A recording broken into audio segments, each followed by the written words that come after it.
अस्सलाम वालेकुम वरहमतुल्लाहि वबरकातुहू। आप देख रहे हैं मेरा फेसबुक और यूट्यूब चैनल और मैं हूं गुलाम नबी बद्दी। पाकिस्तान के सियासी मंजरनामे से कुछ ताज़ा तरीन अहम खबरें हैं वो आपके सामने रखने जा रहे हैं। नाज़रीन, पाकिस्तान जिन हालात से दो चार है, इन हालात की वजह से शहबाज शरीफ की हुकूमत बड़े मसाइल के अंदर घिर चुकी है, मुश्किलात से दो चार हो चुकी है। अब शहबाज शरीफ की हुकूमत के लिए ख़तरे की घंटियाँ बजना शुरू हो चुकी हैं। वो इत्तेहादी जो शहबाज शरीफ के साथ मिले थे और जिन्होंने मफादात लिए और जो शहबाज शरीफ के साथ लालच की खातिर जुड़े थे या जिनको जोड़ा गया था, अब वो शहबाज शरीफ से अलग हो रहे हैं। और सिर्फ यही नहीं बल्कि इस्टेब्लिशमेंट जिनके कंधों पर सवार होकर शहबाज शरीफ ने हुकूमत बनाई थी, अब तो इस्टेब्लिशमेंट भी डामाडोल है। क्योंकि नाज़रीन किराम, पाकिस्तान की मईशत तबाह हो चुकी है, पाकिस्तान की इकॉनमी का इस वक्त दिवालिया निकल चुका है। पाकिस्तान ने आने वाले 5-6 दिनों में $1.5 अरब का कर्जा देना है।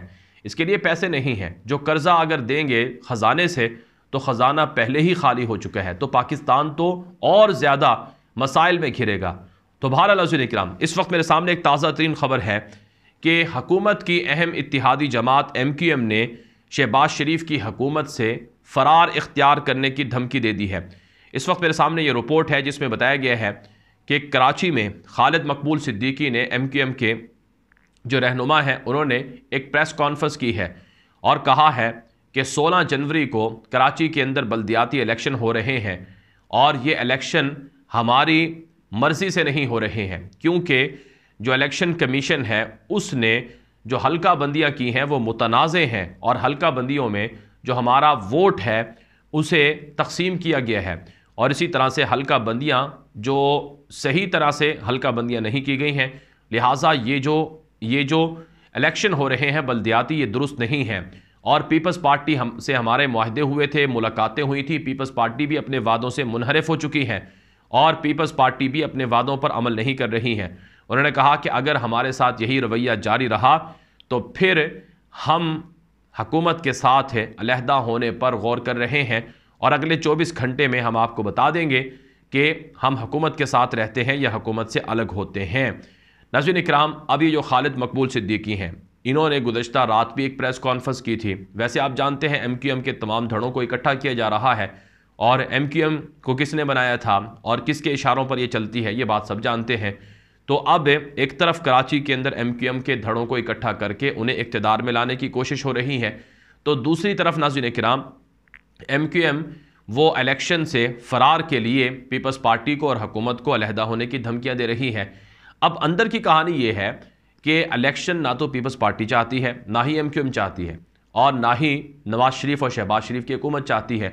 और जो इस्लामाबाद के अंदर बल्दियाती इलेक्शन होने थे 31 दिसंबर को, जिससे ये भागे हैं, अवाम सड़कों पर निकली है, अवाम ने बताया कि हम वोट डालने आए हैं, लेकिन उनको वोट डालने नहीं दिया गया। बल्कि आज तो सदर पाकिस्तान डॉक्टर आरिफ अलवी ने हुकूमत का एक बिल भी मुस्तरद किया है जिसमें यह कहा गया था कि इस्लामाबाद के अंदर जो तरमीम है बल्दियाती इलेक्शन के हवाले से वो की जाएँ। मुख्तलिफ़ तरह की तरमीम थी, लेकिन सदर पाकिस्तान ने वो बिल मुस्तरद कर दिया क्योंकि उससे इस्लामाबाद में बल्दियाती इलेक्शन और मौखर होना थे। अब एक बात तो वाज़ेह हो गई है कि ये जो शहबाज शरीफ की हुकूमत है ये वोटों के ज़रिए से हुकूमत नहीं बनी है। ये एक तरह से ये हाइब्रिड किस्म की मुंतखब शुदा हुकूमत है जिसे एक शख्स ने मुंतखब करके हुकूमत दी है और उस एक शख्स का नाम नाज़रीन किराम इमरान खान के बकौल जनरल बाजवा है कि उसने इनको बिठाया है और किस मकसद के लिए, NRO-2 के लिए बिठाया है और इनको NRO-2 दिया गया है। ये नाज़रीन किराम उसकी मरहून मन्नत है, वरना इनके पास अवामी हिमायत नहीं है, अवामी मैंडेट नहीं है। बहरहाल नाज़रीन किराम, शहबाज शरीफ की हुकूमत ने आज नहीं तो कल ज़रूर जाना है और इनके साथ जो इत्तिहादी हैं वो अपने मफादात के लिए एक दूसरे को ब्लैकमेल कर रहे हैं और यही इनकी हकीकत है। और अवाम के पास ये इसलिए नहीं जाते हैं क्योंकि अवाम इन्हें वोट नहीं देती है। अब बात करेंगे नाज़रीन किराम, लाहौर के अंदर ज़मान पार्क में आज इमरान खान से जो अहम सहाफ़ी हैं उन्होंने मुलाकात की है और इमरान खान ने जो सहाफ़ियों से गुफ्तगू की है वो बड़ी अहम है। इस हवाले से इमरान खान ने मुख्तलिफ़ चीज़ों पर बात की है और उन्होंने इस हवाले से जो कुछ चीज़ें बताई हैं वो मैं आपके सामने रखने लगा हूँ। क्योंकि नाज़रीन किराम, पाकिस्तान के इस वक्त जो हालात हैं, इन हालात के अंदर जो बुनियादी तौर पर जो किरदार है वो उन लोगों का है जिन्होंने शहबाज शरीफ जैसे लोगों को और भानमती के कुंबे को इकट्ठा किया था। अब ये लोग कौन हैं, इनको अवाम अच्छी तरह से जानती है और हैरत अंगेज तौर पर अभी तक इन लोगों का किसी न किसी तरीके से असर रसूख है। मेरे सामने इस वक्त ये रिपोर्ट मौजूद है कि आज लाहौर में इमरान खान ने सहाफ़ियों से मुलाकात की है। इस हवाले से इमरान खान ने कहा कि जो जनरल बाजवा था, इन्होंने आखिरी मुलाकात में मुझे कहा कि आप प्ले बॉय हैं, जिस पर मैंने जवाब दिया कि हाँ मैं प्ले बॉय रहा हूँ। कमर बाजवा ने कमर पर छुरा मारा था और हमदर्दी भी कर रहा था। इमरान खान ने कहा कि जनरल बाजवा ने हुसैन हक्कानी को लॉबिंग के लिए अमेरिका में हायर किया। डोनाल्ड लू को पाकिस्तान से सबक पढ़ाया गया। हुसैन हक्कानी मेरे खिलाफ कैंपेन और जनरल बाजवा की तशहीर करता रहा, हालांकि अमेरिका में ट्रंप हुकूमत ने मेरा तारीखी इस्तकबाल किया था। इमरान खान ने कहा कि जनरल बाजवा ने आखिरी मुलाकात में मुझे ताना दिया कि आप तो प्ले बॉय हैं। मैंने कहा कि हाँ मैं प्ले बॉय रहा हूँ, जिस पर और इसी तरह से उन्होंने कहा कि कमर बाजवा ने कमर पर छुरा मारा था और एक तरफ से वो छुरा मार रहा था, दूसरी तरफ से वो मेरे साथ हमदर्दी भी कर रहा था।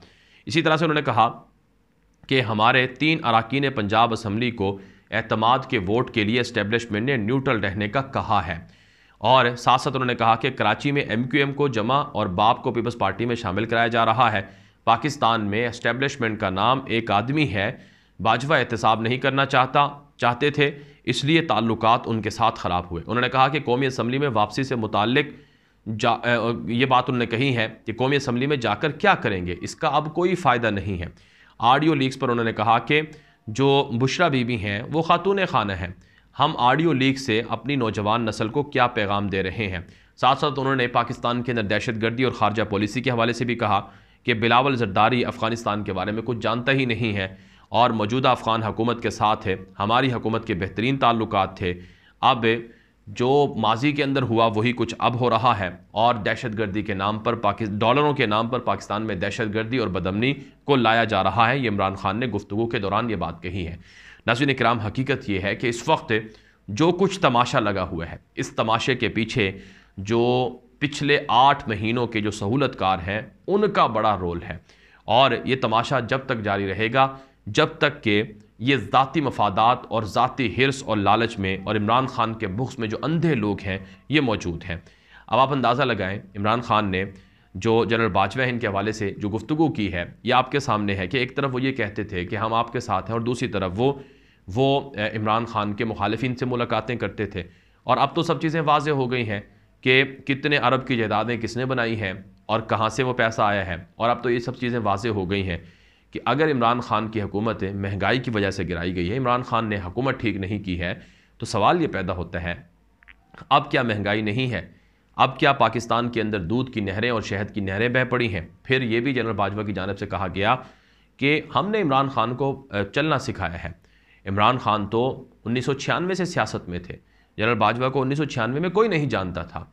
वो तो उनका किस्मत थी उनकी या उनका किसी तरह से नाम निकल आया, लेकिन उनका क्या किरदार था। तो इस वक्त नाज़रीन किराम जो कुछ पाकिस्तान के अंदर हो रहा है इसकी ज़िम्मेदारी यकीनन उन पर आयद होती है, क्योंकि उनके कुछ ऐसे फ़ैसलों से, कुछ ऐसी चीज़ों से इस वक्त पाकिस्तान को यह कीमत अदा करना पड़ रही है। ये अब तक की अहम डेवलपमेंट थी जो आपके सामने रखी गई है। मज़ीद इस तरह की मालूमात और ख़बरों के लिए आप हमारा यूट्यूब चैनल है जो कि ग़ुलाम नबी मद्दी के नाम से है, उसे फॉलो कर लें। इजाज़त दीजिए। अस्सलामु अलैकुम रहमतुल्लाहि व बरकातुहू।